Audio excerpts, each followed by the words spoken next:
love Mike Hansen Archives. Are you ready to run? Austin, Texas, we're back. As we promised, we got a very special show here tonight. We have here a couple of Mount Carmel survivors. We're going to have a footage not before seen at 9 o'clock, so if you all want to come down to ACTV and meet our guest here tonight, you're more than welcome to do that. If you're watching channel 46 on Fort Worth, Texas, we're being cable cast out of Fort Worth now as well.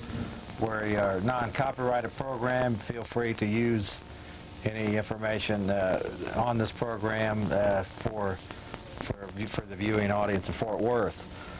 Now let me just briefly bring up our guest. We have first over here to my far left, we have a young lady that brought out the tapes that Mr. Koresh asked to be played on primetime, Miss Catherine Madison, and to my here, Mr. who spent the whole 51 days in the Mount Carmel facility. Go ahead and kind of, I guess, just give an opening statement or something. Specifics. Do you want to give an opening statement, or do you just want to? Well, I'll be here. I'll be willing to answer any questions anyone asks. Very anxious for people to understand the truth and understand the kind of people that were in our home at New Mount Carmel Center. That's about it. How long were you around, Catherine? Well, I was at Mount Carmel when Ben Roden and Lois Roden was there. In fact, so I've been many years at Mount Carmel. It was the reason I came to Texas from Arizona.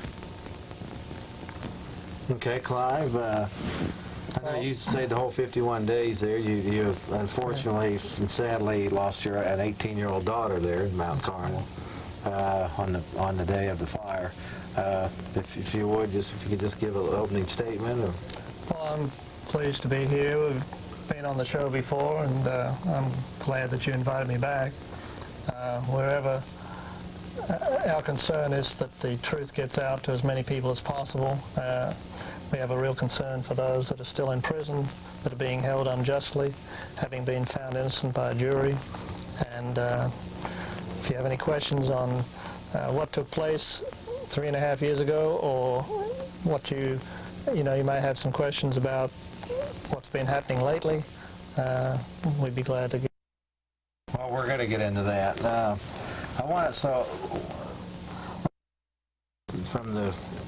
Now, if there's anything y'all want to include, that's fine. But let's just start just briefly with some of the beliefs of the Branch Davidians, the time before before you became famous, so to speak. Unfortunately famous, but. Well, we take the Bible as our creed. We believe it's basically literal, both the Old Testament and the New Testament, going to be literally fulfilled, especially the prophecies that talk about the last days. The only thing that we do not take literal is where the Bible uses symbolic terms, beasts and things like that, which have an interpreted meaning. Some of our basic beliefs were that the law of God is still in effect. That law, many churches, of course, believe that it was nailed to the cross, but we hold that it continues on to this day. Believe that. Well, let me just interrupt for a minute. I also believe that. Okay. So I assume that don't eat pork and shellfish. No. Right. Saturday Sabbath. And the whole Right. thing. If God says it's unclean, we feel it's unclean. Right. He has a Okay. reason for I agree with you, and I've been following them laws. But go ahead. another one of our basic. Many of the prophecies of the Bible talk about God intervening in the affairs of men and bringing the world as we know it basically to an end, not doing away with it by devastation, but inserting his presence and beginning to set up a kingdom. That, and in Revelation that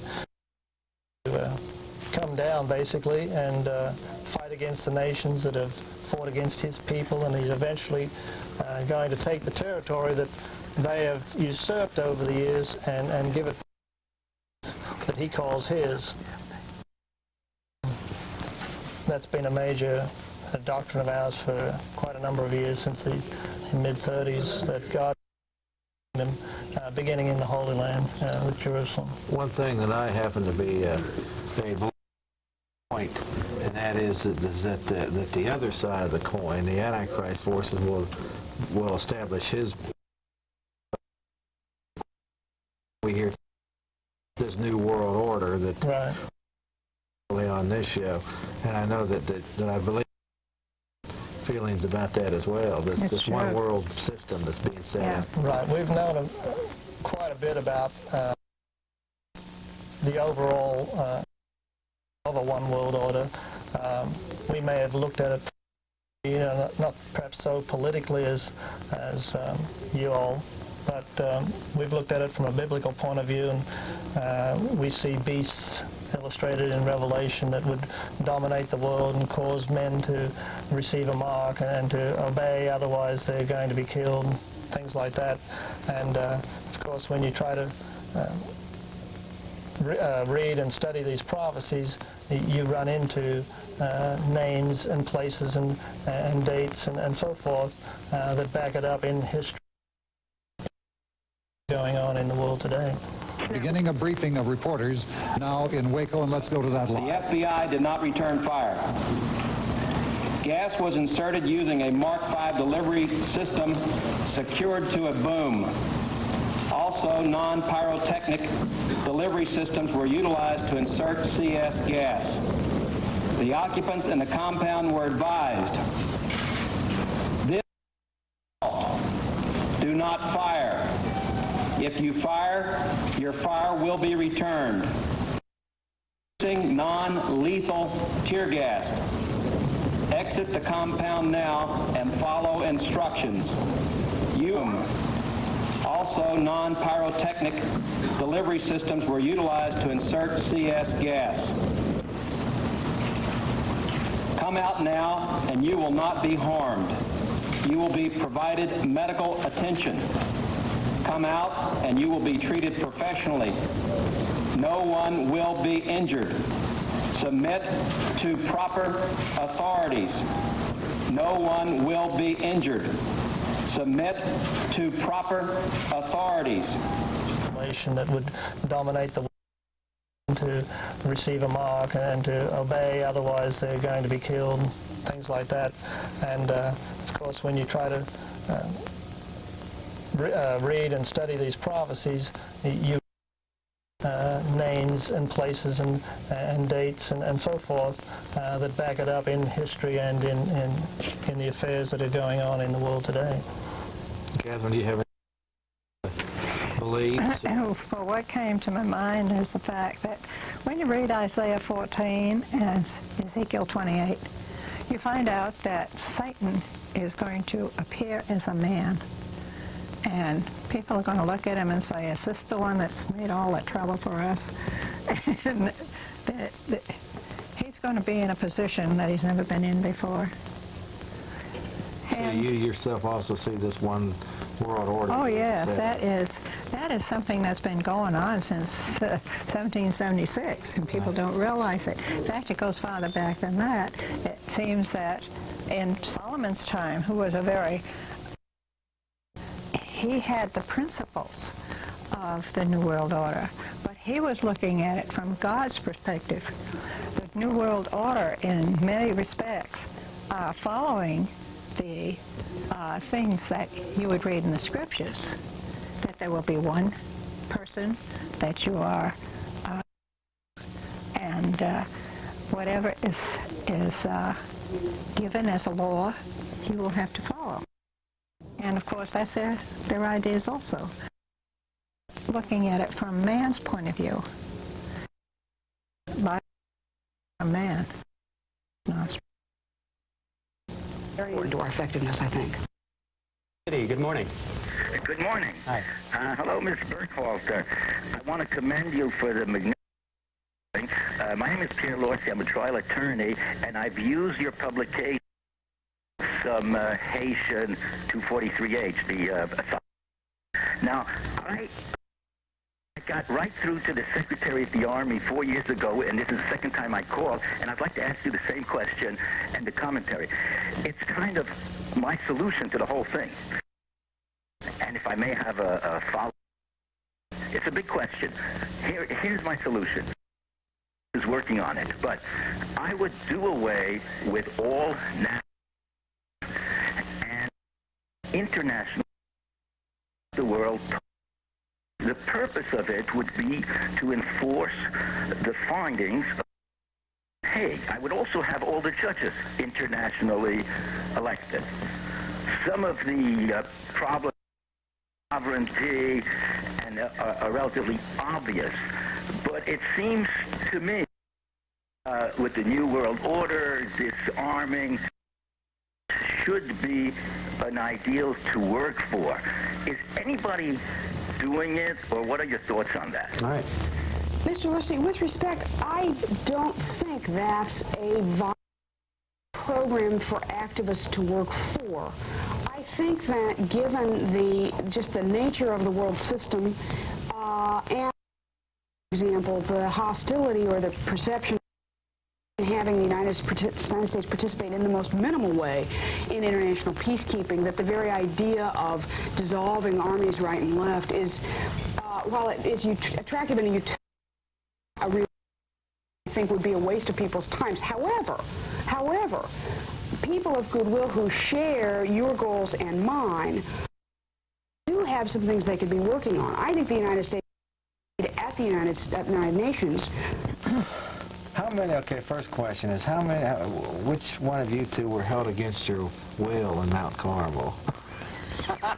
I didn't even want to come out. What do you mean against your will? Well, we're just going to start it off with We held no prisoners or captives. We young men that came in from outside during the siege that snuck in there through the FBI cordon that they had around us, and both of them left before it was over. But even before the siege, I mean, anyone could basically join. You just had to kind of have. You could leave when you wanted to. David had the open door principle. And this was for years and years and years, way before. When he opened the door and saw all these men coming out with guns, he had the door open. He wanted them to not fire, but come in. And all they was interested in was shooting. And they did. And we weren't shooting at them because we were into shooting people, not with guns. The very is people have come and gone and you know, not being held against their will or tortured or any of this kind of stuff belies some of the statements that have been put out by the media or by the government, right, or by even former members. And another thing too is, I understand a lot of people had jobs. Right. Oh, yes. I mean, they contributed their time to the church, because it's just precious to the church. Well, before the very end, yes. That, you know, we had one girl who was a linguist. She worked in Canada, and she was actually an overseer of all the school system, to see that they what she set up was done in the school system, and she more or less controlled that. She also worked for the United Nations because she was very good in French and other languages. We had a lawyer in our midst. We had men who were very, like one young man, he was very good on computer. That's before computers. Was that There were a Wayne lot of Martin? people came from England, and they were social workers. Right. They had excellent. Most of our people were educated, and you know, in order to teach somebody something, you have to have people who are willing to be taught, and have learned how to study, have learned to listen and evaluate. And we had people like that with us.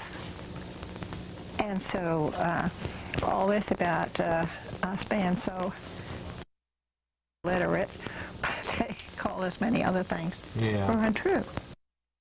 Do you have anything? Now, what was that? Was that Paul Jones or there was a Jones? One fellow in there worked for the post office. David. David Jones. David Jones, Mm-hmm. and I mean, but I know that you all had various. Was it Mike Schroeder, the one that got shot in the back, or when he was trying to run on the mark? We had school teachers, and we These had. people all had good jobs. Oh, they all had educated. excellent jobs. Wayne Martin was very well educated. Wayne Martin was one of the most brilliant men I've ever talked with. He could talk on any subject. He was a professor. He was. He also was a lawyer. I did a lot of research with him. He was ultra polite. You know, I have worked for many men over the years in different positions and offices and different places. I never worked for a man when you would suggest an idea who would not take it and run with it and go to the boss and make him think he had thought of it. He wasn't like that. He was really an exceptional person. But the others were too, in their own way. Every one of them had abilities. And another thing too, there was, you know, there were initially the media tried to make it look like that this was a white separatist group. This was A third. This was a group of all different races, cultures. Third of them were black. Right. Right. So that had to be dismissed. We had quick. They had Chinese, to let go of that. Japanese, Philippines. Australia. We had people from England. We had people from the, what's the one near Australia? New Zealand. New Zealand. All over the country. I mean, Canada. We had them from everywhere. And like I say, there was Japanese, Chinese, and all different races. There was Indian as well as blacks, and just about Mexicans. They were not just members, but we lived together. No. You know, we got along. That, to me... I'm sure you had a little bit of infighting among. I mean, No. There was some disagreement, There was but I've never human seen so many different kinds of people get along so well, which to me Amazing. indicates the Spirit of God working. That's right. We had something, they came to learn something, and what they came to learn and to find out was more important than all the quibbling and the squabbles and the daily little frustrations that might arise because of the situations. They were all solved very readily and without any fist fights or anything like that. Most of the time we got along great. You never saw the men. Expect the men to get, you know, when they would really get upset to start wanting to fight. There was none of that. The women, you know, women, it's very hard for women to live together. Yeah, and you all did. How And many yet people were we totally... all lived together. I think the highest count was 150. That was during '92. Yeah. By the time that the ATF raided the place, I think there was something like about 130. How many square feet was that? Do you know? Do you have? no. How many acres? There were several hundred acres. Well, we have 77 acres out there, but the 78. building wasn't... Yeah. It was a big building. And it was virtually I paid. It was counted. going to be paid for completely, right? I counted Right. 44 rooms that people used. But Those a of lot us- of those rooms had 2 and 3 and 4 people in, Now, this depending. was built from church donations, right? People that worked outside. First we used donated to the the church. wood from the houses that were originally there. Then we bought lumber that we had to. Well, let's go right into then. I want each of you to comment on this. February 28, 1993.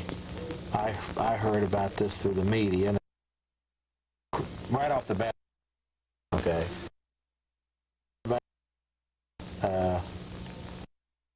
individually tell us by the beginning, what were you doing and how did you? Okay. They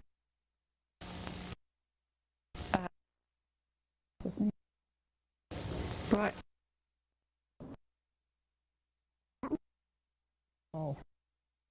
because we're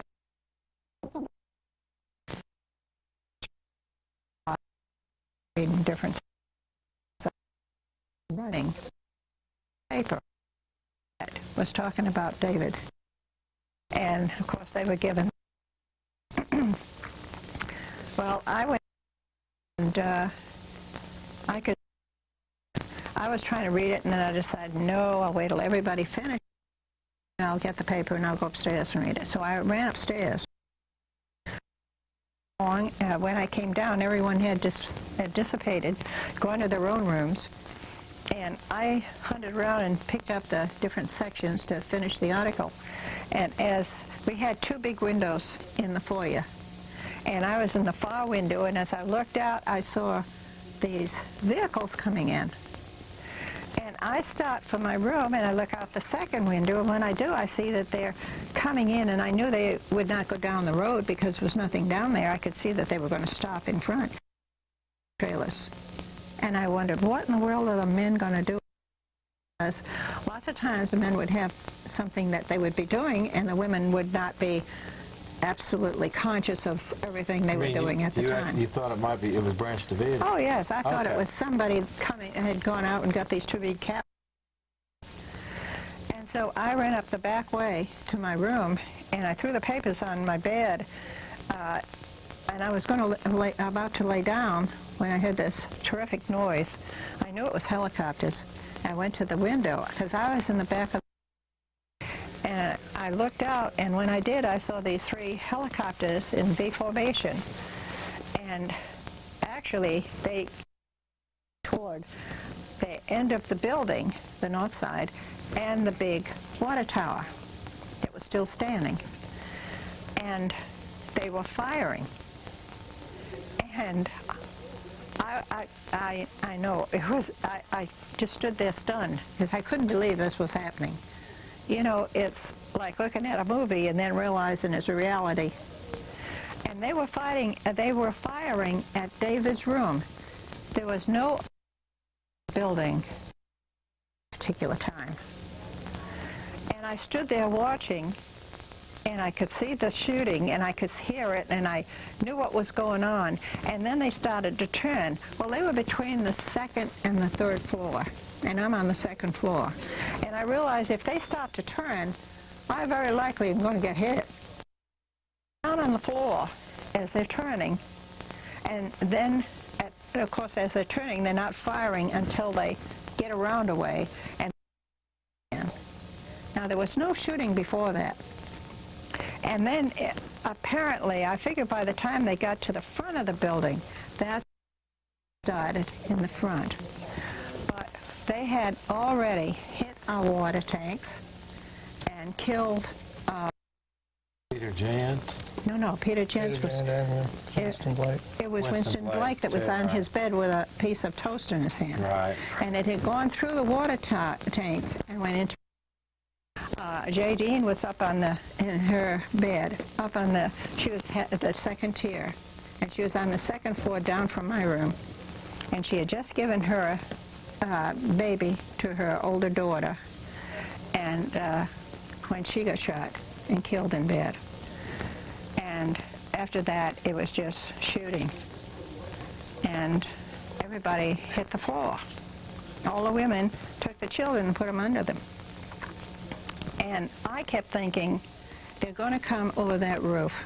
You know, if I had come in and attacked a place, that's where I would have come. It was the most vulnerable spot, because that roof was only about 3 feet at the most to the bottom of the windows.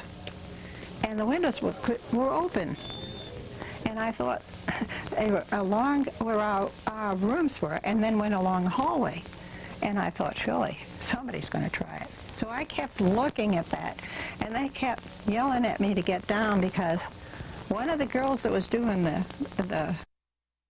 to get down said, "You're going to get hit," because she could feel the bullets going through her hair, and she's laying on the floor. How I didn't get hit, I don't know.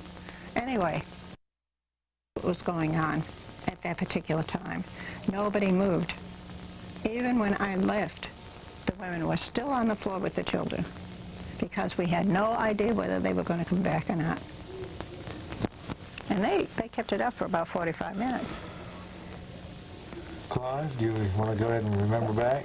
I was going to go back a little bit further than what Catherine started with, and that is that the media and of course the government have put out this idea that we were expecting this attack or this siege or whatever, and that we were all busily arming ourselves and waiting in ambush for them. When just recently, the insurance company out of Atlanta for the Cox newspaper syndicate paid off the ATF in the court case they had against the Waco newspaper and the local TV station Channel 10. They were suing them, saying that they had tipped us off and that we knew they were coming and we were prepared for them.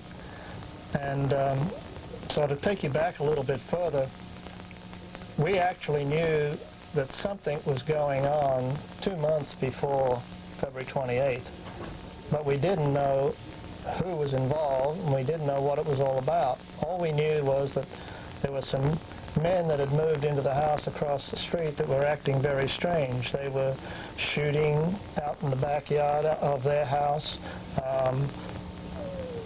Their windows were always dark at night, even though we knew they were there. There's a lot of strange things going on. They didn't bring any suitcases with clothes and things like that. And so we kind of felt that we were perhaps being watched. I think probably the biggest idea that came to most people's mind, well, maybe they belong to the immigration people, trying to see if there's any illegal immigrants, you know, inside. And so this went on for almost like 6 or 7 weeks. And at some point in that observation that they were doing, they made contact. A couple of them came over and visited one day, and eventually it led to this ATF agent, which we found out what he was later, by the name of Robert Rodriguez, who said he wanted to start having Bible studies with David Koresh. And so he started to come over and visit. He'd come over for a couple of hours and maybe have a private Bible study with David and so on. But on the day before the raid, he had spent the whole day with us. He had come over, and it was a Saturday, and so we'd had our regular meetings, and he'd spent the whole day, and at the end of the day, he indicated that he had to leave town, but when he got back after several days, he wanted to move in with us if he could, if he'd be allowed, so that he could have, you know, more studies and kind of just enter into the whole thing that we were involved in, as, you know, the daily living and the Bible studies. So David welcomed him, says, fine. Unbeknownst to me, on the 28th, as Catherine mentioned, he shows up that morning with the second edition of this series that the newspaper was writing about us, or about David, called The Sinful Messiah.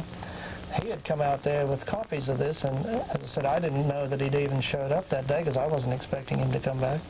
And it was only probably because it was raining that day that most of the guys had not gone out to work. We'd had breakfast and basically were hanging around our rooms when at some point, I'm not real sure of the time, it couldn't have been too much later than when Robert left, I guess. I heard some noise out in the cafeteria area. A lot of people, you know, and this kind of a hubbub going on. And so I went out there to see what was going on, and it was at that point that people were saying, well, we've just heard that something's going to happen. Somebody's coming. And so about the time I walked in and you know, became aware of this going on, David Koresh walked in from the other side into the kitchen area, and basically confirmed that he just heard somebody was coming out. He says, "I want everybody to stay cool." He says, "You know, just go back to your rooms, and I'm going to go down to the front door and talk to them." And so I went back to my room. He went out the other way, down the hall toward the front door. And the next thing I heard was David's voice at the front door saying, "Hey, wait a minute, there's women and children in here. You know, let's talk about this." And all hell broke loose. There's just shots, just seemed like hundreds of shots coming in from the outside, in through the front door. And my immediate reaction was, my God, there's a massacre. You know, whoever went to the front door is bound to have been hit with all this fuselage of bullets that had come in. So I went running down the hall, and first person I came to was Perry Jones, who had dragged himself up the hall, several feet anyway, from the front door area. And he was screaming that he'd been shot, and he was clutching his stomach. And so I bent over him and was trying to console him, and you know, and I says, "Well, what happened?" He says, "Well, they started shooting at the front door." He says that David got shot, I'm shot. So I said, "Well, hang in there for a minute." And I ran down to the front door expecting to see bodies all over the place. And to my surprise, there wasn't anyone there. I mean, the whole foyer area inside the front door was empty. But the whole, the front wall was just riddled. The doors especially were just riddled with bullets, and some of the windows had been shot out. And so I ran back to Perry and helped him back to his room, put him on a bunk bed, went and got him, tried to get him some pain pills because he was just screaming with the agony of the wounds he had. And somebody came to me about the time I put him down on the bed, and they says, "Well, Winston's dead, Winston Blake." And I said, "Well, where's he at?" He said, "He's up in his room." So I went up toward his room, and I could hear all this water running, and I thought, that's strange. What's causing that, you know? And as I rounded the door into his room, Winston was laying on the floor in a pool of blood and water. And all this water was pouring through these holes at an angle into the room. The bullet holes were high on the outside and low as they came in. And I thought, my God, they're shooting from helicopters or planes or something, you know. And so just everything was turmoil. I mean, there was chaos. There was people screaming, and I ended up running back down the hall, and Wayne Martin, that's the lawyer that we had out there, he was in the process of, by the time I got down the other end of the hall from where I was staying, and he was calling the sheriff's department, and it took him 45 minutes to get a ceasefire. Well, excuse me, 45 minutes to get in contact with the ATF. He didn't even have contact with them. It took about 2.5 hours to get the thing stopped. And by that time, we found out that we had 5 on the inside dead, another 4 or 5 wounded. And because we were beginning to hear on the radio by that time that we knew that they were wounded on the other side too, you know, the ATF.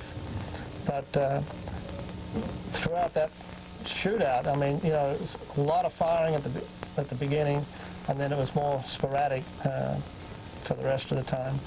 And you know, when I had a break, you might say, from running back and forth with these 911 calls and checking on the wounded, and that I'd ask people, who's out there? Who's shooting? What's going on? You know, where are they?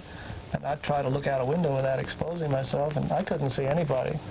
I never even saw an ATF agent until they all stood up to leave. You know, you've probably seen that footage in the news where they got up, and I thought, my God, where'd they all come from? You know, and it was traumatic. It was scary, and yet it was, you know, actually I thought, considering the women and the children and the people that were inside, that were under this tremendous attack, this tremendous volley of firing, actually handled themselves very calmly, I thought, by and large. You know, I mean, that doesn't mean there wasn't any screaming. There was people in pain. There was people that were scared, but I thought they handled themselves pretty good, and they certainly were not involved in any ambush. When first time I ran upstairs, as Catherine said, here's the whole hallway in the second floor.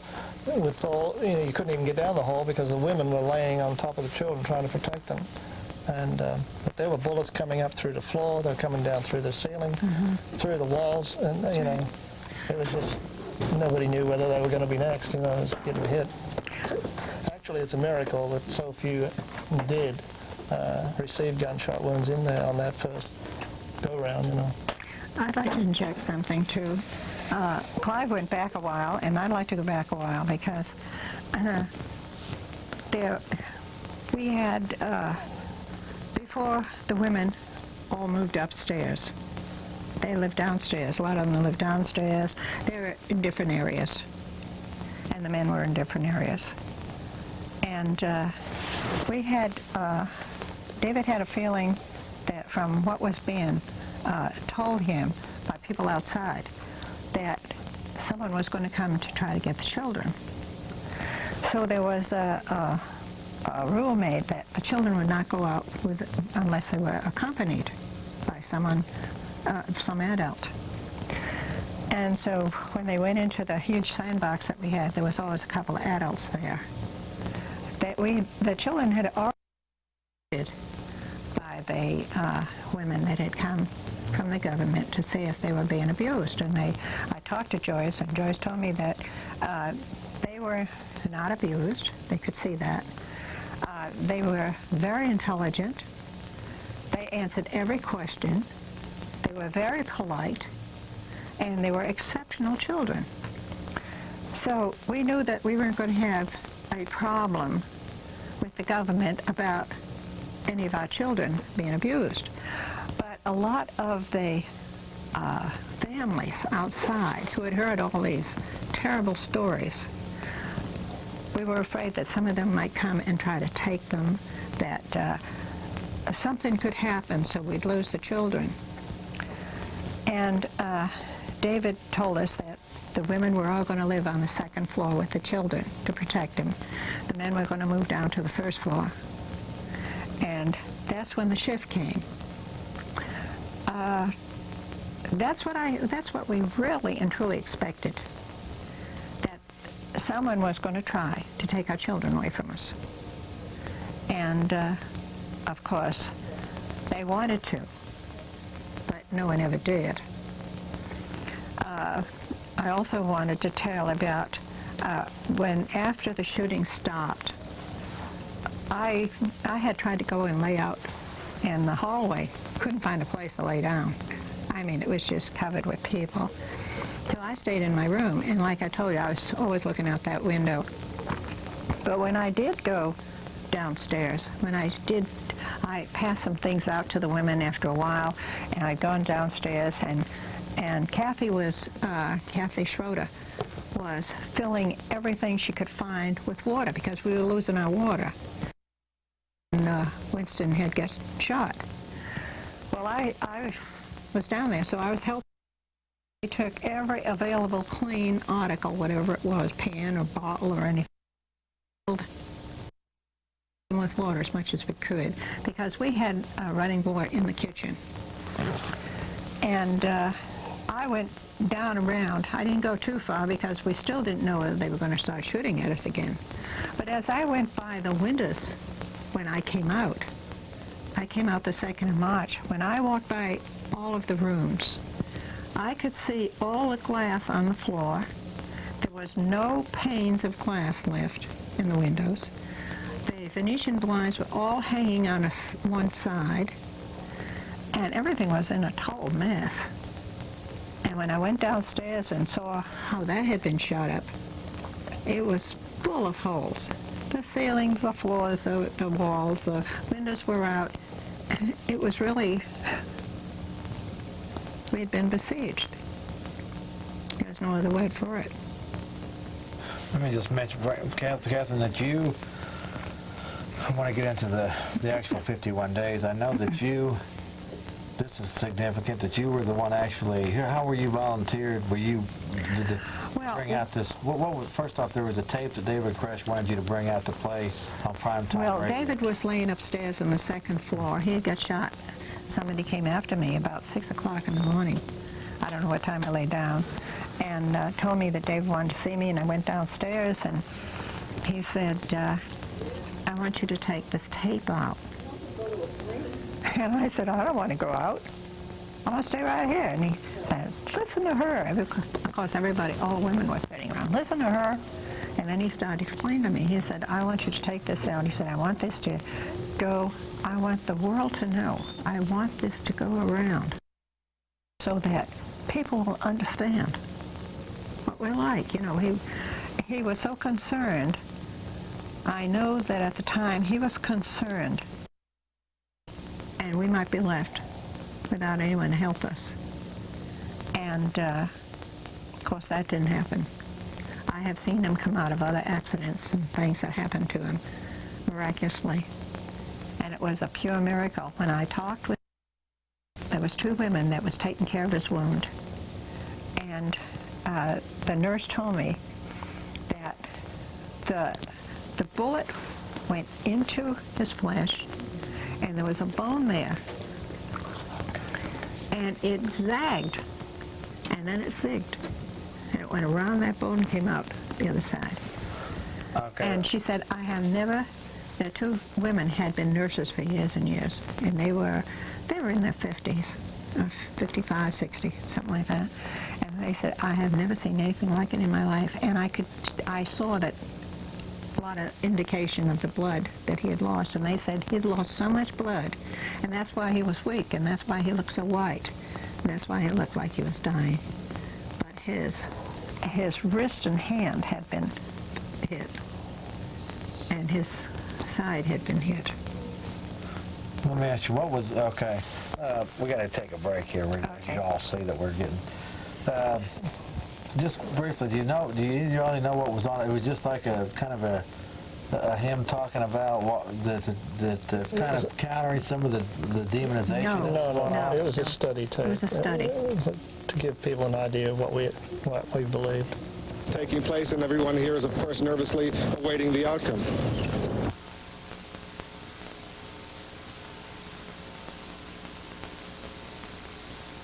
Building. Lots of armored vehicles moving back and forth outside the building, knocking holes in it.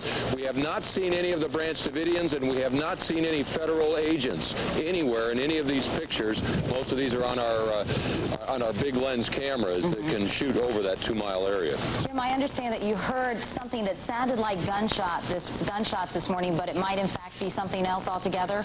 That's right. Flashbangs or stun grenades, perhaps, is what they were. We heard the first shots at about 6:30 Central Time, 2. Then we heard one later, and we've heard several more since. Those indeed could be stun grenades, which would be something they would use if they wanted to go in and get the people out. Other than that, we haven't seen it. Jim, I read that these people might be gassed. Have you heard anything along those lines? There are unconfirmed reports that gas has been thrown into the buildings, but those have not been confirmed yet. What is going on now, Vicki? Good morning. Good morning, Paula. Just minutes ago, we had some movement from inside the compound. There was a banner that was unfurled from one of the upper windows. We believe that banner reads, "We want our phone fixed." That may refer to something that happened early this morning, about 5:30 Central Time. Negotiators called into the compound. They told the person who answered the phone, "We are going to start gassing you if you don't come out." There was no movement. Apparently, negotiators say that person hung up the phone. At this point, seeing the banner, we don't know if that means the person hung up or if perhaps there is some trouble with the phone lines. What happened then was about a half hour later, just before first light, a tank moved very close to the compound and in fact knocked a gaping hole into the wall of the compound. Shortly after that, another tank moved in. That tank moved around to another side and pulled down what seemed to be an entire section of the wall. Not long after that, another tank pulled up. The back of the tank opened up. 3 federal agents got out and threw what appeared to be gas canisters inside of the compound. We saw some white smoke come billowing out after that. So apparently on this 51st day, federal agents' patience is running quite thin. Vicki, I know that you've asked federal agents about what type of gas they're using, and they won't confirm it for you, but it appears as though it is very windy there. Do you have, or anybody have any way of knowing if this gas is really sort of seeping into the building or underneath it? Sources have told me that the gas was going to be shot into the building, in through the windows. I imagine that these very, very high winds has caused them to have a change of plans such that they had to get very close and actually toss it in. What they have preferred to do the entire time as they were cleaning debris out, as they were getting the few people who have come out of the compound, what they have done is bring the tanks up, and they have used the tanks to shield them. They have stayed quite far back.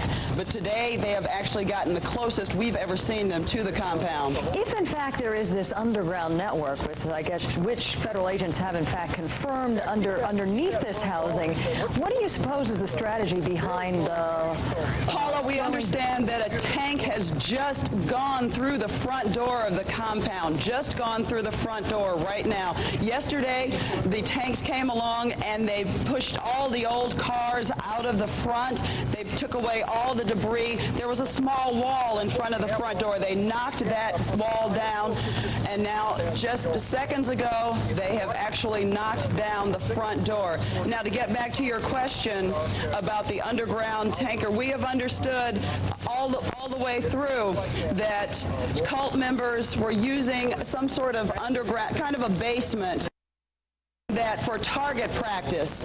So I think what federal agents are afraid of is that once they were threatened with the gas going in, the cult members may have gone down underneath.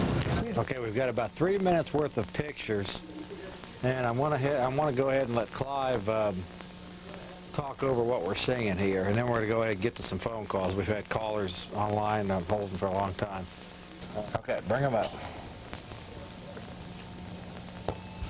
Hello. Hello. You're on the air. How you doing? Good. And you? I'm doing okay. Good evening, Catherine. Yeah. Clive? How do you do? Good evening. I'd like to say this is something that I've been following for, I guess, since the day it kind of came to the attention of the public. And I followed it all the way through, and during my last year or so at college, I was the one that was very outspoken about the issue. And you get a pretty bad stigma placed on you when you side with the non-popular side. Right. And actually, does the name Stuart Wright ring a bell to you folks? I've heard the name, yes. He was at the hearings, wrote a book. He's a psychology, sociology professor. Uh-huh. Doesn't ring a bell to you too? Oh, I think you said you heard the name, didn't you? Yeah, I've heard the name. I don't know the man. Okay, well... What are you talking about now? No, I mean, anything they've shown over the past few years. Do you watch the normal programming just to see what they're saying about it? Yes, we do. Like on Dateline this week, they reveal the truth about what happened in the compound, and then they show the Jules or some crap, you know, giving a line about what happened in the compound. Do y'all watch those programs? Sometimes we do, but I work during the day, so I don't always get to see all of them. Tell you the truth, I'm kind of tired of listening to the outside world tell me what it was like when I was there. I agree, yeah. I can completely see where that would come in. How do you feel about the hearings? I had some hopes going into the congressional hearings, since I appeared up there, that some good or at least the truth would come out. Those hopes were dashed basically because we saw the politics involved in both the congressional hearings and the Senate hearings. One side playing devil's advocate and so forth. But even when facts came out and individuals were exposed, you might say, perjuring themselves or admitting to certain things, nothing was ever done about it, and it certainly didn't help our friends who are still in prison. And so I'm a little upset over the hearings. I figure, you know, you almost get to the point where you figure it's a waste of time. About the I keep talking to the people is that there are still plenty of people out there that don't know what went on and the truth of the matter. And you might say the grassroots audience. But as far as reaching the heart of those that were involved, such as the ATF or the FBI or politicians or whatever, it seems like it's just a game with them. Nothing good seems to come out of it, I'm afraid. I would encourage you, Clive, to not, as we talked before the show, to not give up. Well, I'm not giving up, but I'm just saying. The world is so wicked right now that any little bit of righteousness that anybody could speak is, you know, we need. The world needs it. I think that there's no question that this whole world is. Well, I'll keep speaking as long as we've got people still locked up that were found innocent by a jury. I'll keep talking out, but you know, it does get discouraging when you see obvious, as I say, perjury in the court, and nothing ever gets done about the ones that are perpetrating. Can't we just talk over? Okay, we got to change the tape out for. Okay, so we'll be back in what, about a minute? Okay, we'll be back in just a minute. We'll quick slate. We got to change the tape up for back on 2 access channels.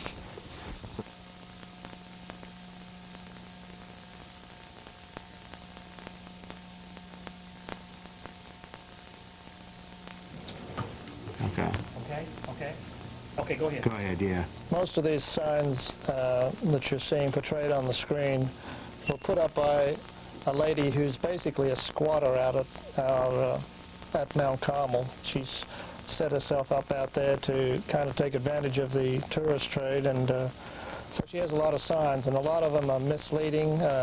She certainly has some wild stories that she tells people, and you know, a lot of them really need to be addressed. Well, she's collected plenty of money. That's what I said. She's taking advantage. That's right. In fact, we got your daughter's little stone coming up here, Clive. I hope this isn't too tough on you. No, that's fine. What is all of this now? This here was a trailer that a lady who was in her late 80s had been living in. She was not there on the day of the raid. David had sent most of the older ladies over to live about 5 miles away at a trailer because it had hot and cold running water, it had central heating and so forth. And Mount Carmel at that time was still pretty primitive, so leading up to the winter, he sent the ladies over there. So she wasn't there, but they rammed her trailer with the tanks. Right there is That's my daughter, 18-year-old daughter that died in a fire. That's David Koresh's stone, yes. We just recently learned that they stole one of his children's stones just in the last couple of weeks. You invariably get tourists taking souvenirs. That's one of the motorcycles. Just about all the guys that were there, David had bought the motorcycles. We had a trailer that we put right there. You're seeing the razor wire that they had all around us. A lot of people want to know why we didn't come right out. Yeah, we had a barbed wire fence around us for one thing.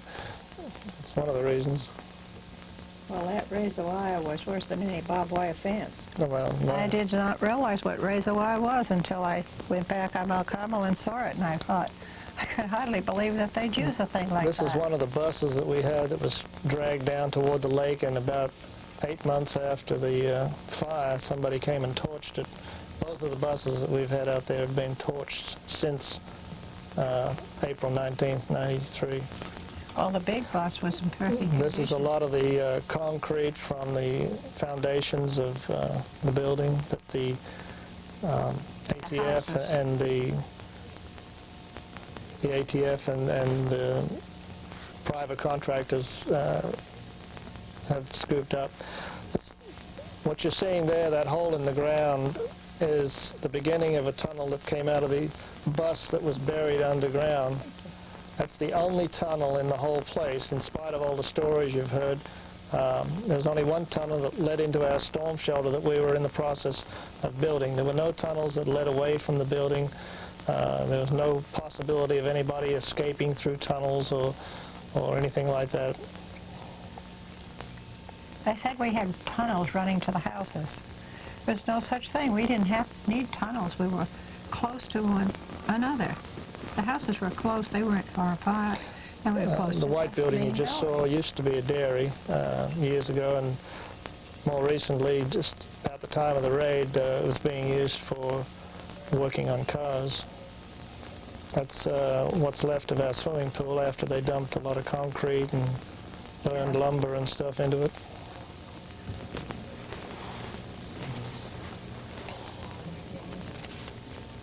That's another shot of the swimming pool, I believe. Mm-hmm. We certainly enjoyed the swimming pool. The children loved it. They used to have great fun there. That's me actually walking with Daniel Martin. He was with us at the time we were traveling around. Well, we dropped off over at your place that night. You'll see it in This is all even depressing to me, Clive and Catherine. I never even lived there. Well, it's not just the building that's gone, but we had trees and a big playpen for the children. Had a beautiful pecan tree that they knocked down in front of my house. There were formosa trees that they ripped out. They did not leave anything that had any beauty to it at all. They made it as desolate as they possibly could. This actually looks quite green after several years of rain on it, but what it doesn't show is that all the topsoil was scraped away. The place looked like a desert with the tanks. That's part of the underground bus, which they completely tore up and reburied. That was the entrance I mentioned into the tunnel. It came out of the front door of the bus, and then it went into the storm shelter.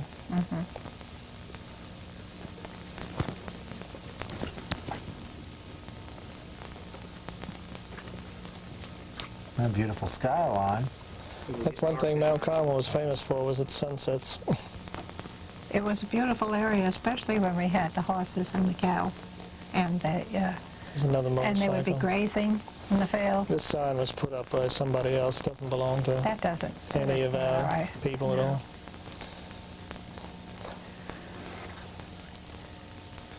What about Same with that. Well, that wasn't put up by you? No. Okay. It was all. We did not put any of that up.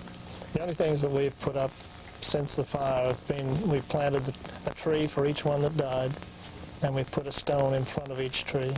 All these other things, asking for donations and supposedly telling you what went on, is all the imagination of other people. So a lot of it, Amo Roden and several others. This was the bus that the media hid behind during the shootout, but of course it was later pushed back there by the tank, and it's been burned and gutted and everything. That's right. Some of the They ruined everything. bicycles and things that were run over by tanks. We had go-karts for the children. We had motorcycles and bicycles, and they just tore everything up. You know, when the children saw them running over their bicycles and go-karts and things, they could not, they were so upset because they didn't understand why they were doing it. To tell you the truth, even the adults couldn't understand why they were doing it, because it was just sheer malice, sheer hate. And it's a shame to live with that in your life. I might comment on the flag. A lot of people have commented, how come you had an Israeli flag flying from the flagpole? That is not an Israeli flag. No. What that is a six-pointed flying seraph, or serpent, as it's described in Isaiah chapter 6. The amazing thing about that flag was the place burnt for a long time, and the flames were nowhere near the flag, when all of a sudden, if you're watching it at a particular time, the flag sort of left the flagpole and took off like a bird and went right into the fire. Disappeared. there. Doesn't matter. Okay, well, go ahead. Yeah, go He's ahead. another squatter. Yeah, I knew that. I knew that. He's another person that's trying to get some money from our problems and disaster, you know. Everybody's getting rich off of this except But us, us. we don't get one. We haven't got a dime from this thing. And not that I want to make any money on it. But the thing is that, you know, it's been very hard for many of the people that came out of there. And all they're living on is Pensions. yeah, pensions, Social Security, you know, that sort of thing. They don't give you much to do that. Well, yeah, let's face it. You had your house destroyed. You bet. Virtually paid off 77 And we had our acres. family.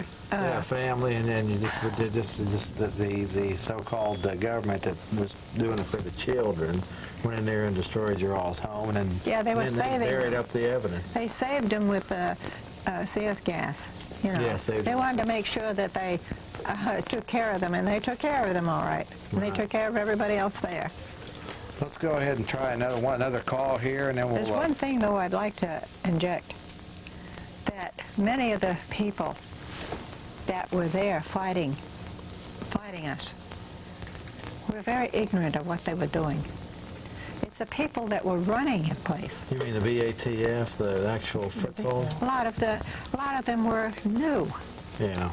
And they didn't know what was going on. They'd been trained to do a certain thing, and so they did it because they thought they had to do it. And they were on the payroll. Well, yes, but Yeah. you see, it's just like somebody is told something, and they don't know what the law is. They can be told it, and then they feel they have to do it. And the thing is, they don't have to do it. I agree. But you see, these people, these young people that were put in, you know, they didn't know what they were doing. But the ones that got up there and spouted all these lies, absolute lies, and they knew they were lies, they're the ones that are more responsible. They're the ones that God looks down at and is disgusted with, and going to give them a second double portion. Well, let me go ahead and read it, Kathy. Let's see.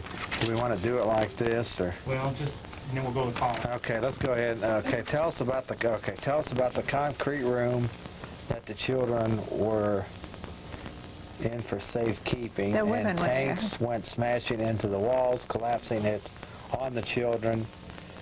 Was that how the children were killed? In this market, yeah, follow-up. The follow-up is, are you inserting gas into the bunker, into the school bus, into the underground areas where you're expecting? Question is, have we put in gas in the bunkers and in the school bus? Yes, we did. What we tried to do was deprive them of the use of that as a means of escape away from the building. Yes, sir. What's the status of Vernon Howell's Camaro? His Camaro, with all 427 cubic inches, is still in good shape. He was very concerned about that yesterday. In fact, that was probably the most violent that he's acted in the 52 days, how many is it, 51, 52? 51 days that we've been here. But we treated it with care. Question is there a point where the gas builds up and does become lethal? Not in the dosage levels that we're using. You just said all the adults have gas masks. The question is, what's the status of the children? We do not know if they have gas masks as well. But we have gone to extraordinary steps to ensure that the dosages being utilized are well below the medium lethal ranges. That the dosages being utilized are well below the medium lethal ranges of CS gas. We would not use dosages that would harm those children, nor would those dosages cause damages to their lungs or other types of injuries. There's been some unfortunate reporting talking about that if tear gas were utilized, it would deprive the children of oxygen and it perhaps could be fatal. Crashing into the walls, collapsing it on the children. Was that how the children were killed? Well, that's what Crow told me when we were, there was quite a few of us at the Brittany Hotel, and that's what he said. He said they poked the hole in the building and went into this building, cement building, that was very thick, that had been our refrigeration, where we had our refrigeration, and it knocked down their roof. part of the roof, which came down and hit the children and the women that were there. And he said a lot of them had been hurt by that and died from it. Did you want to comment? Well, that's one theory, that a tank caused the roof to cave in, but there's also another theory being put around, which I have no proof for at this point, but it's believed that charges were set and blew the hole in the roof and decapitated some of the people inside the room. It's definitely... My question is, what are they doing driving tanks into the structure with men, women, and children on the other side? Now, we're going to get into that here as the show progresses, but you're on the air. Hello, do you hear me? Yes, sir. I had a question. I know it's one little blurb that was on national TV, and it was about David was studying the seven seals, and they'd come up with some answers, and that's all I ever heard. I was wondering, did you all know anything about that? Yes, we did. Yeah, Davis gave us Thanks the for your 7 call. seals.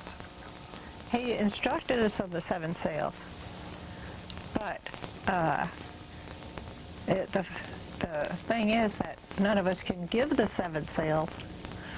We do not have the same spirit that he had. David, over the negotiating phones, David had told the FBI negotiators that God had spoken to him and asked him, or given him the go-ahead, to write out a brief explanation of the 7 seals, which the negotiators had sent in supplies so that he could go ahead and begin that project, and he did indeed get started on it the night before the gassing. They had told him he could have all the time he needed, and the very next day they started ramming the building with tanks, injecting gas, and so the project was never finished. We do have the portion that he did write. One of those women that survived the fire came away with a disc, computer disc, with the portion that he had gotten finished, and we'd be quite willing to send it to you if you want to contact us. We'll give you an address later on as to where you can write. Do we have another call on hold, or has it been waiting for a while? Just a quick question or comment, because I want to get into the... hello, how you doing? Hello? Yes, ma'am, you're on the air. Yes, good evening. How you doing? I'm doing fine. I wanted to call and thank Clive and Catherine for being on tonight. We really appreciate this. We knew from day one, our family, that ATF was responsible, number one, for this. Janet Reno, every one of them were behind this. And I wanted to thank them for being on tonight. I think for teaching the American people and coming out with the truth. More people need to know about it. You know, myself, my family, our friends, we all know this. We were devastated by it, and we didn't believe any of the lies that were being told to us on TV. And I just want to call and say thank you so much for coming. Thank you for your support. God bless you. God bless you too. Thank you. We're very glad to be here. Before we take that break, though, I want to ask you all. I want to just get this in kind of quickly, if we could, because the last part of the show I want to get into. Like you said, you have current people now that are getting beaten in these prisons and stuff. So we want to get into some of the, as far as what I would like to see done, as far as indictments for the tank drivers all the way up to the people that gave the orders, because these people are not being held accountable for what I consider to be murderous acts. But until that time, I want to just ask you about the 51 day. Okay, first off, just quickly, because this is the one question that everybody asks me, and I've even forgotten the good response. Why didn't you all come out? First of all, there was a certain amount of trepidation when the ATF evacuated after the shootout. There's quite a bit of fear, you might say, on the part of the people that were in there, expecting them to perhaps wait till nightfall and come back in and attack us. Of course, you know that they were supposed to have been relieved of their part in this by the FBI by the end of that day. And from that point on, over the negotiation phones, we were being told that even though they wanted everybody to come out, they did not want us all just coming out in all directions, because they had the place surrounded. They had sniper nests all over the, in various localities, and they apparently had a hard time contacting these people. They weren't all hooked up by phones or whatever. And so if we would be setting ourselves up perhaps to be shot if we just all came out, and, as I say, out of any exit or at any given time. So I was given to understand that it all had to be set up over the phones. Underneath the compound, but gas will permeate those areas as well. So again, we're not anticipating they're all going to flow out at any second right now, but it has been quite substantial. Yes, sir. Are you surprised no one has left the compound after you've opened up the walls? Question is, am I surprised? Truthfully, I'm not surprised. I think you have a totally fanatical, committed group to David Koresh. We believe that there's a hardcore group. They're all heavily armed. They're all firing at our vehicles when they do appear. Those who are weak, we believe that they're surrounded with firearms and probably are not being allowed to leave. Those who are totally loyal to Koresh, it's going to have to require extreme discomfort, we believe, and probably a signal from Mr. Koresh that now is the time to get out of here. Yes, time to get out of here. Yes. Can you show us where on the map you inserted the gas? Well, I can't show you all because we have virtually surrounded. Over the negotiation phones, we were being told that even though they wanted everybody to come out, they did not want us all just coming out in all directions because they had the place surrounded. They had sniper nests all over the, in various localities, and they apparently had a hard time contacting these people. They weren't all hooked up by phones or whatever. And so if we would be setting ourselves up perhaps to be shot if we just all came out, and, as I say, out of any exit or at any given time. So I was given to understand that it all had to be set up over the phones. And for several weeks, people were coming out on a regular basis. There was over 30 people came out of there as a result of the negotiations that were going on and being set up. Me personally, I felt that the women and children would be first, maybe the elderly, and that perhaps the guys would be the last one. So I was quite prepared to stay until my turn came, you might say. Everybody I know that was in there had their bags packed. We were fully expecting to come out. As a result of the treachery on the part of the team, the FBI team that were on the ground, the tactical team, it seemed like every time somebody came out or every time we complied with what they asked us to do, we would be punished in some way. They would destroy something, they would threaten, and they cut off our electricity. They were playing all this music and the bright lights and so forth. Everything that seemed to be done negative when we complied with what they wanted. So there came a point where everybody just basically said, forget it. We either all come out together or not at all, sort of thing, and it was kind of a standoff. That's the feeling on the part of the people as individuals.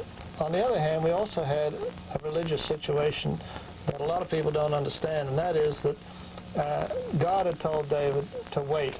They had not complied with his request to play the tape that Catherine brought out in prime time. That was the agreement. They didn't play it in prime time. Probably very few people in this country heard it at all. And so God told David to wait. And we waited, as I say, partly for an indication or some kind of sign from God or a green light. And that green light, I believe, came when David was instructed by God to begin writing the 7 seals. But the FBI were impatient, and on April 19th, of course, they overrode the negotiators who were telling him to take his time and write this out, and then everybody would come out. They just decided to come in with the gas and demolish the building. And I don't know whether you got the footage tonight, but there's one footage where it says that their aim was to isolate us all in pockets, and by the end of the morning, they'd pretty well done that. Those of us that were in the chapel were not able to get down to those that were in the kitchen area, and the ones upstairs were pretty well blocked off from getting up and downstairs because they were demolished by the tanks and so forth. So there's probably a lot of people that would have liked to have got out of the fire once the fire started that were unable to. We know for a fact that there were people that came out on the offside from the cameras where the media were not available to take pictures who were shot. As they were trying to escape. As they were trying to come out. So the bottom line is you really didn't trust this We didn't trust the government. Yeah, they hadn't given us any reason to trust them. Right. That kind of an issue. I understand that.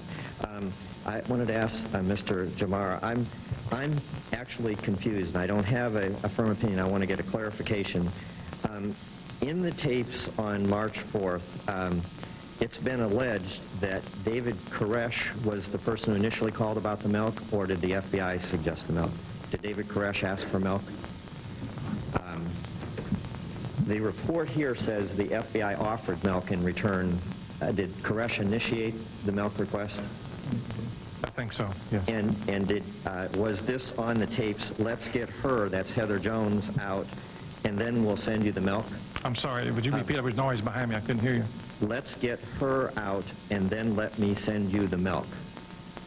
In other words, the core question here is that the FBI offered milk in return for the release of some children. Right. Yesterday we heard that Koresh believed that the promise was violated because that the tapes suggest that there is the phrase, now it may be other phrases in it too, let's get her out and then let me send you the milk. Well, that was an effort to, remember March 4th, it's an effort to establish a quid pro quo, an exchange here.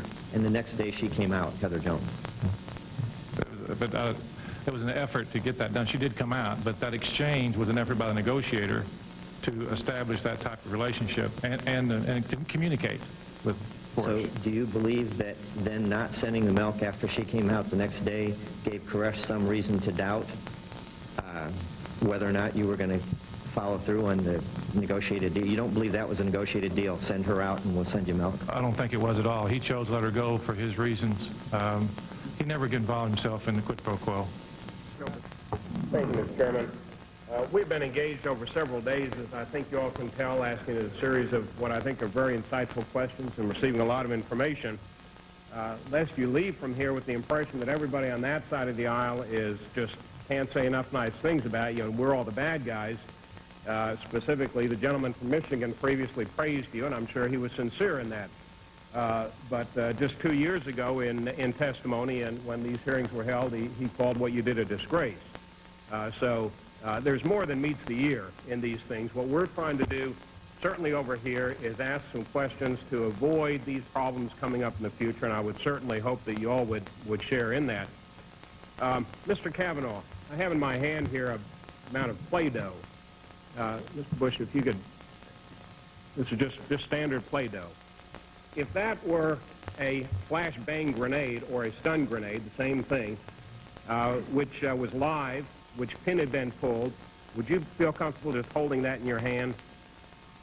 Well, Mr. Barr, a flashbang grenade ejects a cardboard tube out the bottom, so if you knew, you could probably have it, hold it in a proper way to have it eject.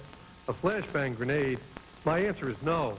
I would not want to hold it, but a flashbang grenade has no fragmentation at all. No, I know that, and don't anticipate where I'm going with it. I don't mean for you to be defensive. There's no reason to.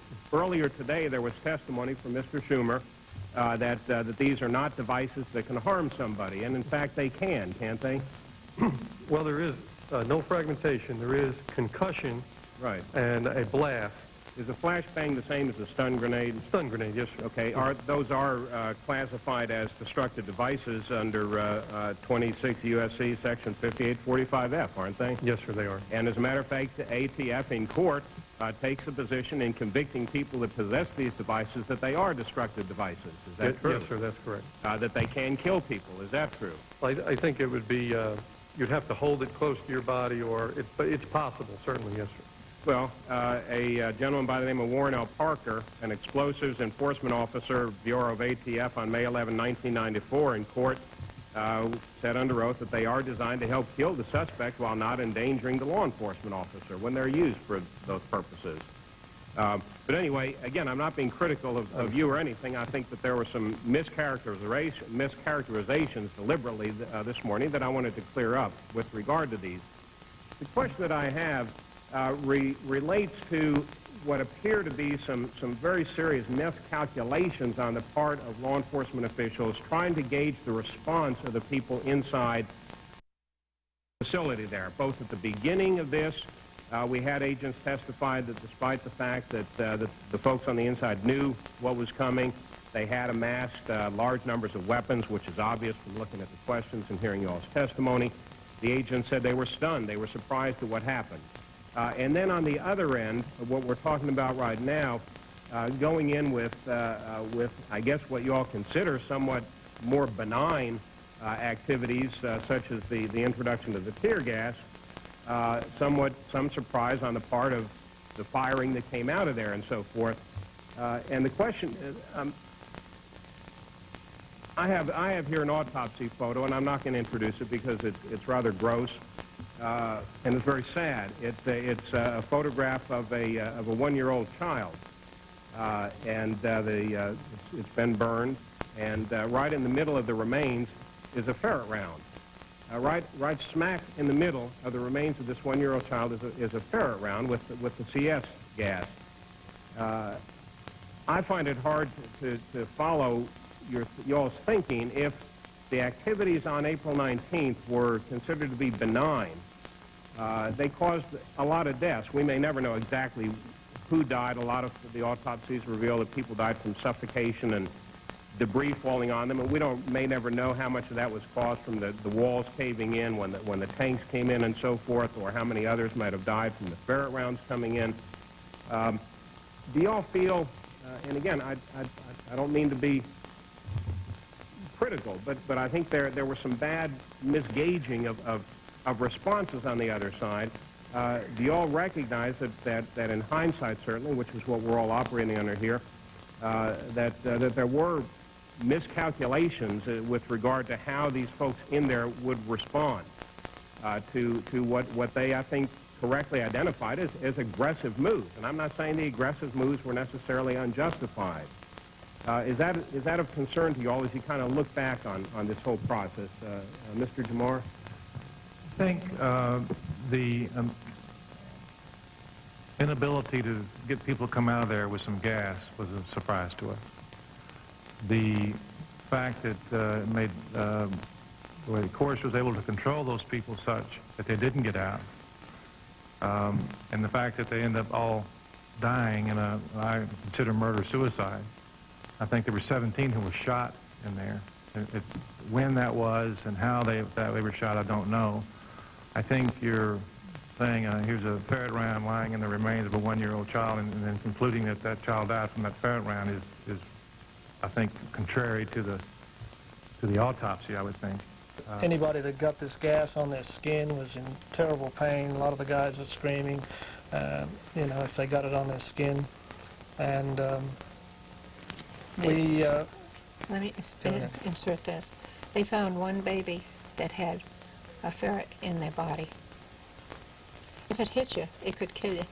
Yeah, one of the adults, I understand, I didn't see it, but I was told that one of the adults who did happen to have a gas mask on was hit full in the face with one of them, and it knocked him off his feet onto the floor. It didn't injure him too badly, but there was enough force in it to knock him off his feet.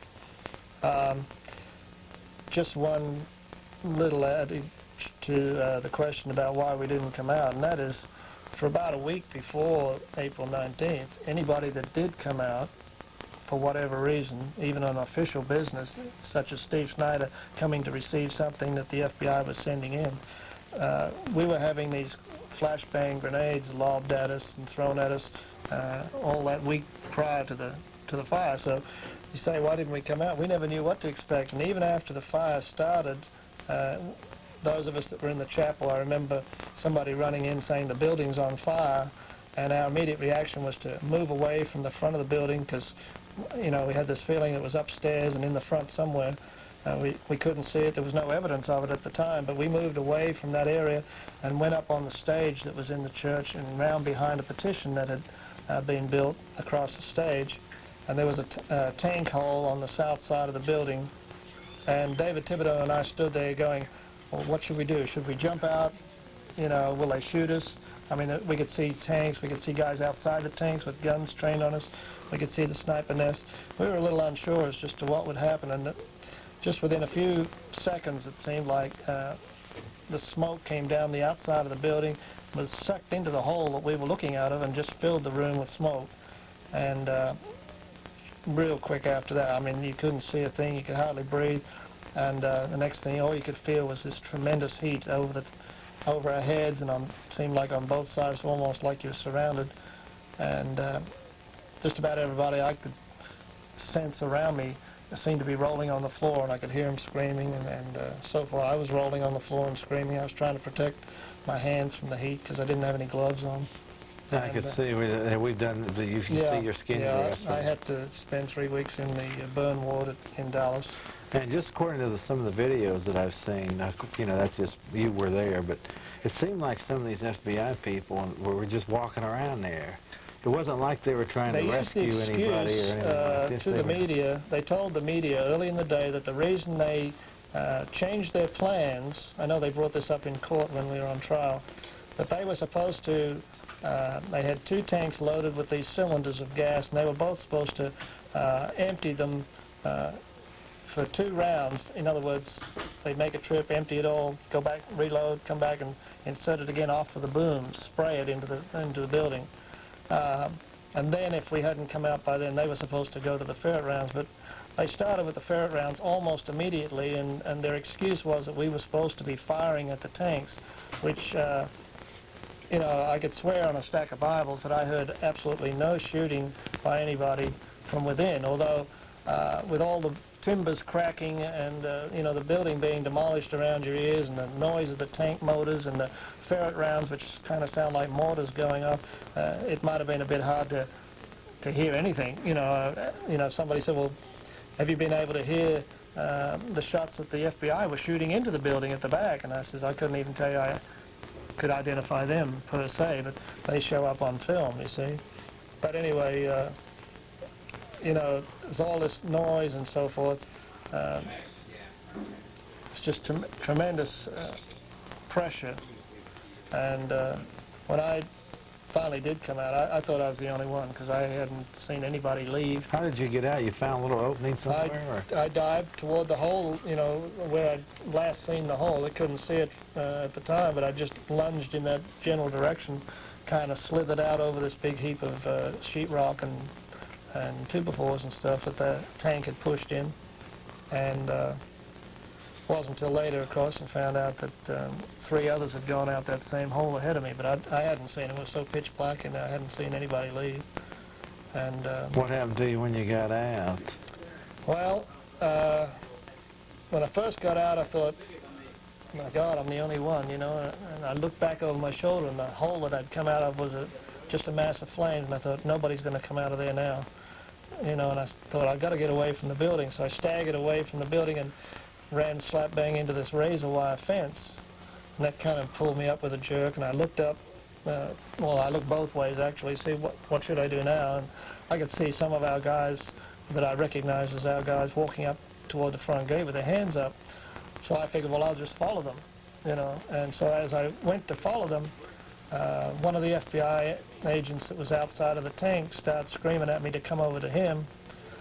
Kept threatening to blow my head off if I made a false move and all this kind of stuff. And I went over there, and he's screaming at me, where are the kids, where are the kids? I said, I don't know where the children are. I haven't seen them all day, you know. And so he was kind of mad about that and told me to get on up to near the front gate area where they were arresting everybody that did come out, everybody that survived, I should say. And by the time I got up there was 4 people down on the ground, face down, handcuffed. I went up there. Skin was just rolling off my hands, but they went ahead and handcuffed my hands behind my back. And shortly after that, they brought Ruth Riddle, who jumped out of one of the windows on the 2nd floor, broken her ankle. She had burns on her knees, and then they brought her up and put her on the ground beside me and handcuffed her. And they just started screaming at her because they wanted her to tell them her name. And she was in such shock and pain that she didn't answer them. And so one of them just reached down and started jerking her head around by the hair. You know, just got a big handful of hair and was just jerking her head back and forth. And I could hear some guy off to the right of me saying, you better not do that, they're taking pictures, you know. And so he let her go, and So, you know, we spent the next year in jail after 3 weeks in the hospital. Okay, Clive, we're gonna, still got an hour and a half to go here, but we got some things that they're telling us we have to do. A quick call. You're on the air. Hello. You're on the air. Hello, me? Hi. Hi. Yeah, I'm really touched by what you're saying, and I want to say simply that I've been in a similar situation in a community in Oregon where the National Guard was up the road, and I'm touched by the tremendous innocence that I recall from our situation, and it's just such misrepresentation. And I just plead with everybody who's watching this, however cynical you are, just take a real good look at these people. They're genuine, you know. Look at their faces. Their eyes are telling the truth. And how the hell do we get to the point where we so misunderstand, believe the media, and judge without knowing what's really going down? And I'm so grateful to both of you coming on the show. And I hope people will really meditate and reflect on what's going on tonight, because we've all got to make some very deep changes in how we're living. All right, thanks for your call, caller. Usually you have to go through something before you wake up just how much you have been lied to by the media and the government. See, my opinion is that there should have been a tremendous outrage at what happened at Ruby Ridge, Idaho, 6 months. Nobody ever heard about it until later, you know. So if the American people would have had the moral courage to stand up to a 14-year-old kid getting shot in the back, then maybe well, there were some Waco wouldn't have. Some that were very happy in Waco that it was happening to us. They knew nothing about us, but they were in a bar, and they were just saying, they were hooray, they were exuberant because of it. And, you know, everybody else, you know, this is supposed to be a city of Baptist-oriented people who are supposed to know the scriptures, who are supposed to know, you know, to say, I've got Jesus in my heart. Well, we didn't see it. We didn't see anything that indicated there was a Christian around. Nobody stood up. In the city I'm talking about. Now, there are people that came from other places that were trying to stand up, and they're being pushed back. But if there had been enough people there, just like Ruby Ridge, it wouldn't have happened. It wouldn't have happened. They would have had to let us come out and at least have a trial, at least try to bring the truth to the front. Well, we've approached quite a number of different organizations after we got out of jail, for instance, to see what their attitude was and if they could offer any help and everything. Amnesty International, Red Cross, Salvation Army, all these people turned us down, basically. And you go, you know, this is almost unbelievable. The excuse is, well, you had guns, you know, and they'd help anybody else, whether they had guns or not. But for some reason, I guess, you know, God allowed it to be, so we don't hold it against them. But it just seems strange to me that so many organizations that are supposed to be dedicated to helping human rights and the oppressed and the persecuted and the tormented and everything, turn their back on. I think that's just an indication, Clive, that the whole world is completely controlled by wicked forces that are in control of virtually anything of any significance. Real, but he wouldn't be surprised. And this particular group also believed that something was going to happen. I mean, it seems like they were on the same philosophical beliefs. Well, Mary, all of the mainstream churches, if they study prophecy and if they study Revelation, God, we know something's going to happen. But the world is so worldly and materialistic and caught up in everyday things, TV, movies, clothes, eating, this and that. They don't study the scriptures. God says, my people perish for lack of knowledge. So you get these people that are really mainstream studying the scriptures. They know what's going to happen. these people died a terrible death. They're martyrs. Didn't all of Christ's disciples die a terrible death? They were tarred and feathered, their heads were chopped off. Did that make them any less God's people? David and all the kids died a terrible death.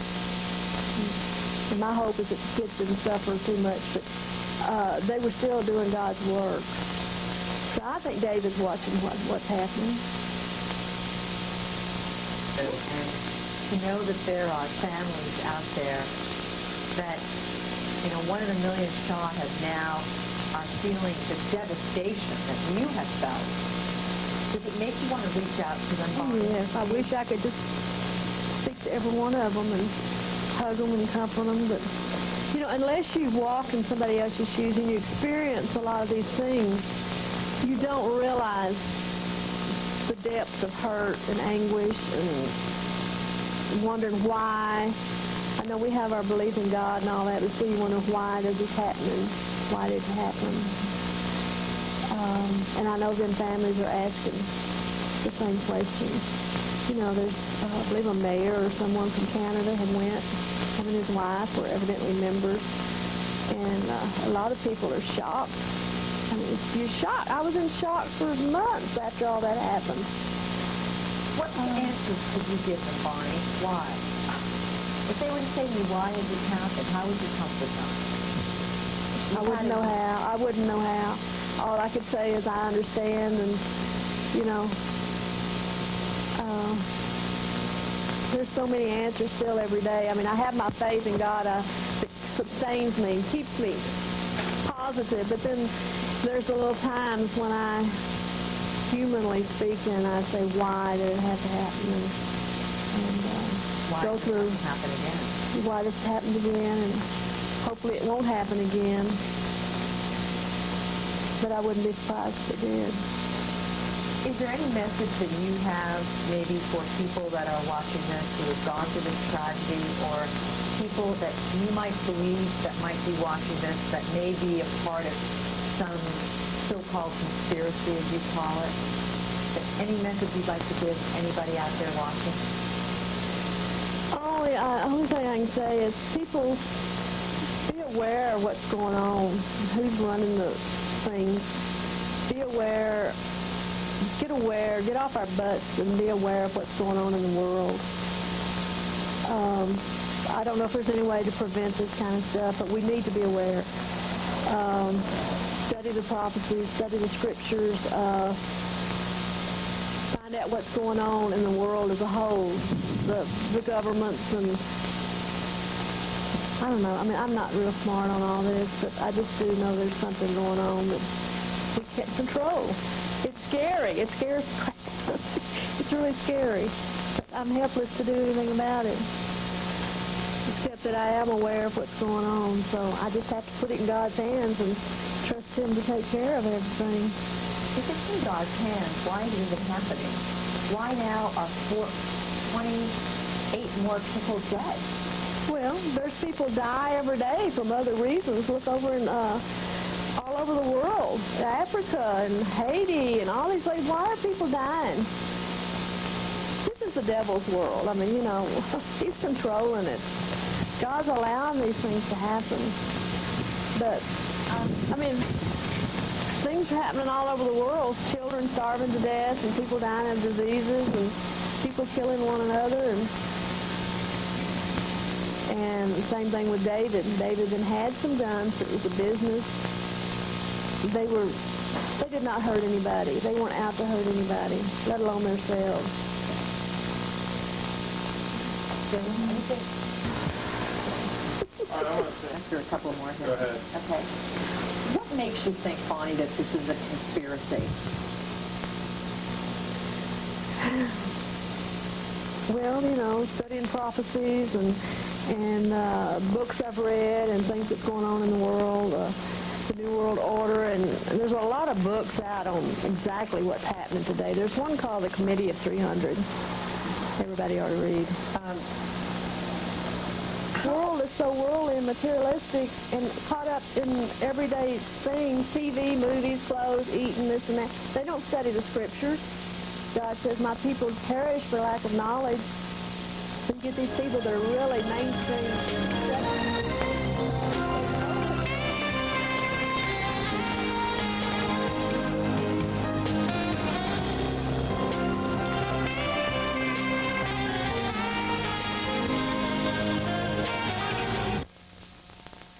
The Associated Press story chronicles how outraged these jurors were by the government's own testimony about what happened at Waco to the Branch Davidians.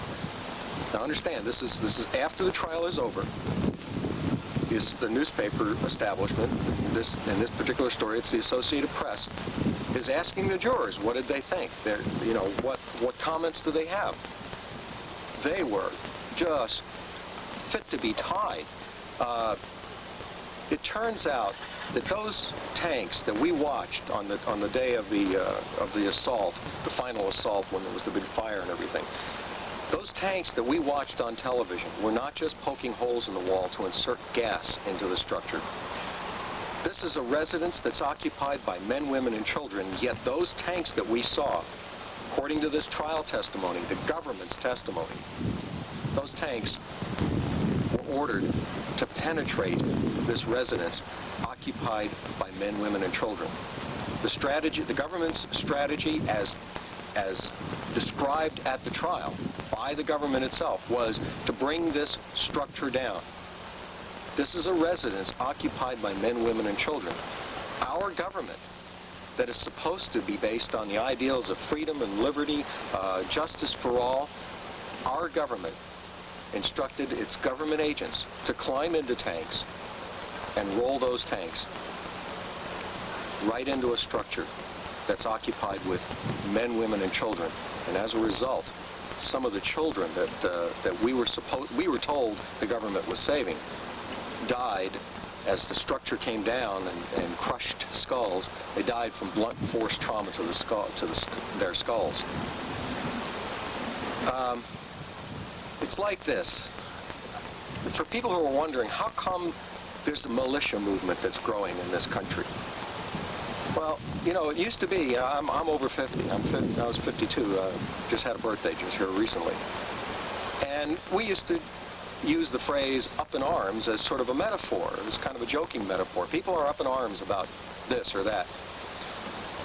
But when you have a government that orders its agents to get into tanks and run those tanks through a residence occupied by men, women, and children, and then there are no indictments. There's no indictment of the tank drivers. There's no indictment of the people who ordered the tank drivers. There's no indictment of any of the high officials. At that point, the truce has broken down, and the phrase "up in arms," the people are up in arms, is the only thing that's left for them as a reality, instead of it being a metaphor. So yeah, you have a growing militia movement because we now have a government that isn't technically violating the Constitution or technically creating injustices. We've got a government now that does it in a big way, does it on television, doesn't even get to sweep it under the rug, testifies at trial that what it did was order its agents to get into tanks and run the tanks through a residence occupied by men, women, and children, and there are no indictments of any of these people. At the very least, they should be indicted for manslaughter, if not murder. We haven't had that happen, and that's why you have a militia movement that's growing in this country. They see a government that may, depending on which aspect of the militia you ask, there's going to be different things that bother them, and maybe you won't agree with them on this issue or that issue. But the one point that we can all agree on is you cannot have a government that just arbitrarily kills people, runs tanks through houses, and not even have the agents who drove the tanks be indicted. You cannot have that. At that point, there is no more choice. You have to be up in arms. You have to be ready to deal with that government in the same way that it's dealing with their citizens. Now, I'm not advocating that we raise an army and go storm Washington, D.C. No, this is not a question of going in and invading. This is a question of people feeling the need to be ready to protect themselves with deadly force if they have to against a government that has gone outlaw. To the Branch Davidians, I would say you've been treated in a way that no human being should be treated, let alone people on American soil. This is an outrage. This cannot be allowed to stand. I am very pleased that Jeff Davis has been pursuing this issue in public access TV. This isn't an issue that's going to be pushed by the establishment media. This is Terry Liberty Parker, hardcore libertarian in Austin, Texas.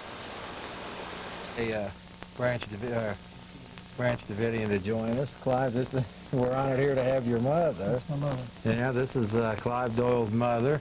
And us that know these people, we call her Grandma Edna. Grandma Edna, do you have any opening statements or comments you'd like to make to the viewers of the program tonight? Well, I'm just hoping that the people of America will wake up to know that they've got a government that's running this country that's out to destroy those that don't go along with them. And what happened at Waco is not the last you've seen of it. It's going to continue on till God comes down and finishes the work himself. So I want to just ask you all to comment on that. I would agree with everything she said there, that there is a government in place now that is out to destroy anybody that's righteous. And if they proved it? Yeah. Well, that's what the scriptures teach. That's right. There are powers that want to do away with God's people. They want to persecute, make war on them, and unfortunately the scripture predicts that they will overcome and kill them for a period of time until the judgment sits and God intervenes. And then in the end we win, or the righteous people win. It says that the kingdom will be given to the saints. In fact, I heard you, my first introduction to you, Edna, was on a Day 51 video, and I think you were sitting there with probably Woody Kendrick or one of these people. Maybe I've got it confused now, but somebody asked one of the Davidians about, do you think Jesus is coming soon? And you said... I was out in front of the courthouse after the trial was over and Clive got out. And somebody was saying, do you think David will come back? And I said, yeah, the sooner the better. Well, actually, I'm still saying that. I'm still asking God, please hurry up and send David back and put an end to all this terrible violence and evil that's ruling this world. And nobody seems inclined to want to stop it. That's the pity of it all. People are just sitting back taking it. Who started the militia in this country? Bill Clinton, because he sits in a position where he brought about a position where people are afraid, so they take up arms for self-defense. Why shouldn't they? Who wants somebody bashing in their home and kicking things around and just stand up to it? No way. Not in my home, anyway. Grandma, do you have any thoughts about this? We hear rumors about this new world order that Bush... Sure, there's a new world order. The devil's going to bring one in, which is is almost in existence now, and God's got one which is far better, and that's the one I'm waiting for. I don't want anything to do with Satan and the people that let him use them. I agree. I think you did a fantastic job, Clive.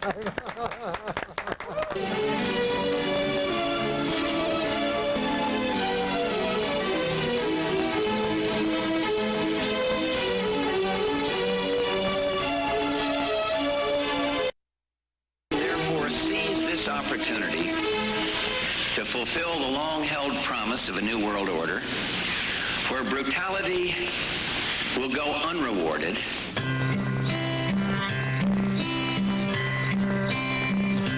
Just in case you don't remember, let me jog your memory. In a church they called the Waco Compound back in April '93, 17 little children, all so helpless and so small, died a senseless death of gas and flames names can you recall? 17 little children. Don't it make you wonder why? 17 little children. How could they deserve to die? Maybe we should stop and ask ourselves, have we become so blind? Will 17 little children finally open up your mind? How did you sleep last night, Bill Clinton? Tell me, did you feel their pain? 17 little children cried out and perished in the flames. Attorney General Janet Reno, I accept your offer to resign. How can you stand for law and order now when you won't answer to your crimes? 17 little children, all so helpless and so small. 17 little children, how many names can you recall? Maybe we should stop and ask ourselves, have we become so blind? Will 17 little children finally open up your mind? I've heard it said the Branch Davidians only got what they deserved. Yet no one seems to know what laws were broken, what was in the warrant they never served. Yesterday I sold my TV set, stopped my subscription to the Times. To me it's plain to see the media was an accomplice to these crimes. 17 little children, don't it make you wonder why? 17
Yes, thank you very much, folks.